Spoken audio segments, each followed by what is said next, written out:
présidente du Comité d'action citoyenne de Verdun, Mme Dolores Durbeau.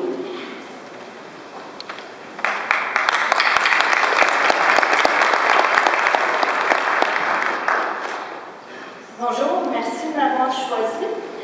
Moi, je me suis impliquée beaucoup dans les comités à Verdun où on a travaillé sur le plan d'urbanisme quand ça a été approché. Donc, c'est ma vision à moi, mais c'est aussi un peu la vision des gens avec qui j'ai travaillé depuis de nombreuses années, à voir comment on voulait notre plan d'urbanisme et aussi une politique de densification qu'on a présenté à notre arrondissement.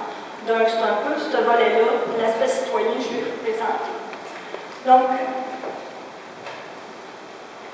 la densification, c'est quoi? Donc, mon collègue avant moi en a beaucoup parlé, mais pour nous, citoyens, quand on s'en parle, c'est un terme qui fait un peu peur. Parce que quand on voit tout le temps, l'image qu'on a, c'est les grandes tours, comme on a vu un peu à la style alpin de lait. Donc, on nous dit, densifier, c'est quoi? L'exemple qu'on a, c'est qu'on met une grande pinte de lait sur un petit terrain, puis ça fait un peu peur quand on est dans un vieux quartier où il y a tous des triplex et des duplex, ou des petites maisons. C'est aussi l'augmentation de la superficie habitable. Nous, ce qu'on se dit, c'est un peu à l'image de l'île de base. C'est qu'on prend l'édifice, on la met toute sur le petit carré et on le remplit au carré. Donc, c'est un peu ça. Donc, ça aussi, quand on voit nos vieux quartiers où il y avait autrefois un peu d'espace vert en avant, puis qu'on veut construire presque sur le trottoir, un peu à l'image du Vieux-Québec, on est un petit peu réticent à ça, parce que c'est les images qu'on a aussi.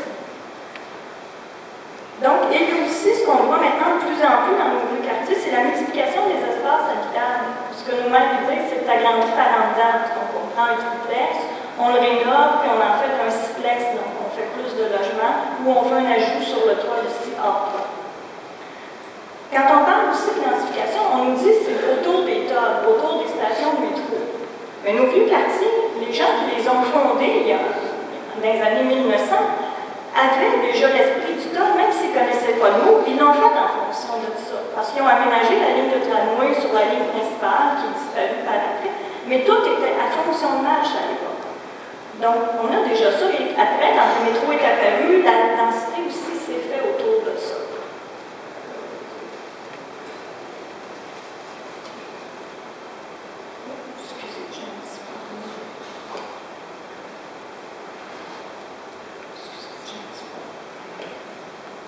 Donc, l'autre aspect, je pense que mon PowerPoint ne fonctionne pas, ça fait que je vais continuer quand même. L'autre aspect qui nous touche beaucoup, les citoyens, c'est tout l'impact social que peut avoir la densification dans nos quartiers. Souvent, quand on nous parle de densification, c'est comme un projet du promoteur qui nous arrive tout fait, et souvent, on en parle et on oublie un peu tout l'impact social que peut avoir cette densification-là dans nos milieux de vie.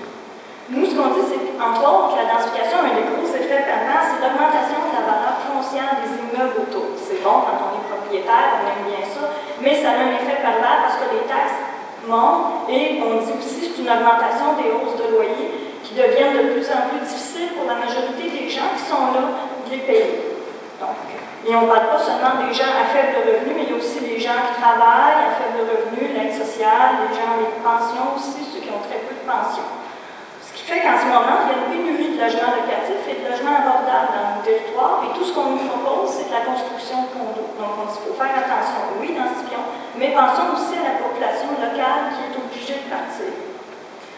On dit qu'on fait de la densification pour contrer l'étalement urbain, oui, mais pendant qu'on nous dit ça, nous, les familles qui sont à faible revenu, on doit s'en aller vers des quartiers hauts parce qu'on ne peut plus rester dans notre quartier parce que le loyer, il monte. Donc, c'est un problème, c'est une façon. Et nos enfants s'en vont en banlieue parce qu'ils ont des petites familles. Les loyers sont de plus en plus chers. Quand on parle qu'un 6,5 dans Verdun est rendu autour de 1 200 $, bien, une petite famille ne peut pas le louer, donc à part la banlieue, elle s'en va de plus en plus proche. Et là, on va avoir des tonnes qui vont remonter encore la valeur foncière. Donc, on va s'en aller où quand on n'est pas trop d'argent. Alors, j'avais abordé ça. L'autre impact social aussi on en parle un peu, puis ça va être de voir, c'est la perte des services publics.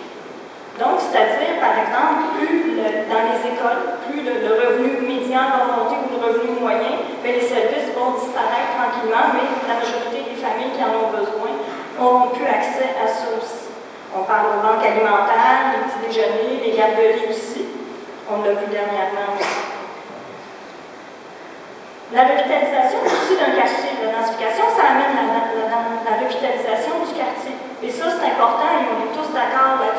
mais il faut aussi planifier les services qui vont avec, puis malheureusement, des fois, on oublie. Le plus bel exemple, ceux qui connaissent, c'est à l'île des Sœurs, on a planifié, on densifie à tour de bras, et maintenant on a un débat à savoir où on met une école. Pourtant, il me semble que quand on la planifie, on aurait dû penser à ce projet-là d'avance. Donc il faut aussi, quand on parle d'étoiles, tout ça, densifier, mais il faut aussi penser à ce qu'on va avoir besoin dans le futur. C'est un des exemples.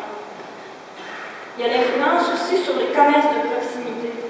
Donc, ça amène des gens mieux nancés. Et les commerces qui sont abordables pour les gens ont tendance à disparaître ou on les force à s'en aller plus loin. Donc, c'est aussi un problème. Il faut qu'il y ait une mixité aussi au niveau de la valeur économique. Un des projets aussi, souvent, maintenant, ce qu'on voit, c'est qu'on construit des grandes tours autour des vieux secteurs et tous les services de proximité sont en bas. Donc, on n'a presque plus besoin d'aller nulle part, ils sont tous là. Mais pendant ce temps-là, la rue principale de l'autre côté est en train de périr de sa belle mort. Je ne sais pas si vous regardez, le Nord-de-l'Est est un bel exemple pour ça à Pointe-Saint-Charles. La rue Centre a de la difficulté à survivre. On construit des condos sur la rue Centre, puis on fait des commerces en bas qui restent vacants. Ceux qui sont là ont de la difficulté à survivre. Et on a un projet au Nord-de-l'Est où on va construire des condos en haut et en bas, il va y avoir presque une rue commerciale. Donc, la vitalité de la rue principale peut en souffrir aussi. Donc, il faut qu'on prenne tous ces aspects-là en considération. Et le transport en commun, donc, on densifie autour du transport en commun, c'est une bonne chose. Et on est d'accord avec ça, mais est-ce que ça va répondre, est-ce que présentement, il va continuer de répondre à la demande? On nous dit, on fait des trains de banlieue, les gens arrivent, mais nous, quand on est là sur des stations qu'il faut attendre un arrêt ou deux, un ou trois métros parce qu'ils ne passent pas, bien, on a un problème aussi, là, quand les autobus sont longs. Moi, souvent, j'ai vu le matin, par exemple, à Carrefour-en-Grignon, qui est en train maintenant, qui va se densifier, ou à Ville-la-Salle, où le départ de la 58, on avait un centre d'achat qui a été démoli et on a maintenant des condos. Quand la 58 arrive sur la rue Wellington, j'ai vu une petite madame, moi, qui est restée là 20 minutes à attendre l'autobus suivant, parce que les gens étaient dans la porte le matin, puis elle n'était pas capable de marcher pour aller à l'hôpital. Donc, il faut penser aussi à ça, au transport en commun dans les vieux quartiers, dans les choses qui existent déjà. Donc, c'est tout cet aspect-là un petit peu qui nous fait peur, nous citoyens, puis les questions qu'on lance aussi. Il faut aussi le respect de la trame urbaine. Donc, souvent, on nous propose des choses, on a vu des projets de 6 et 8 étages, et je suis contente d'entendre mon collègue qui vient dire que c'est un peu trop dans certains quartiers. Ça m'a fait plaisir d'entendre souvent des choses qui appuyaient ce que les citoyens disaient. Donc, il faut faire aussi attention, puis il faut respecter l'histoire du patrimoine qu'il y a dans certains quartiers.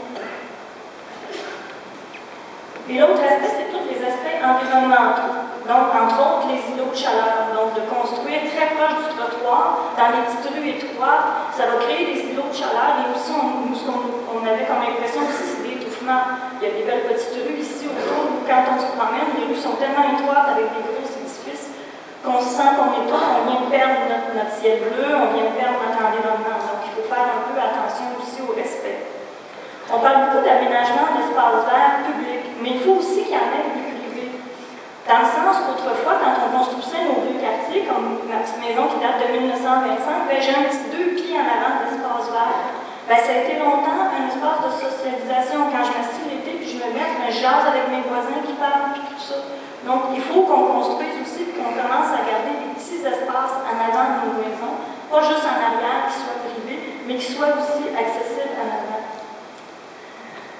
L'autre volet qu'on a parlé beaucoup hier, c'est la participation citoyenne. Et elle est importante, elle doit être au cœur de tous les projets si on veut que les projets soient acceptés par la communauté.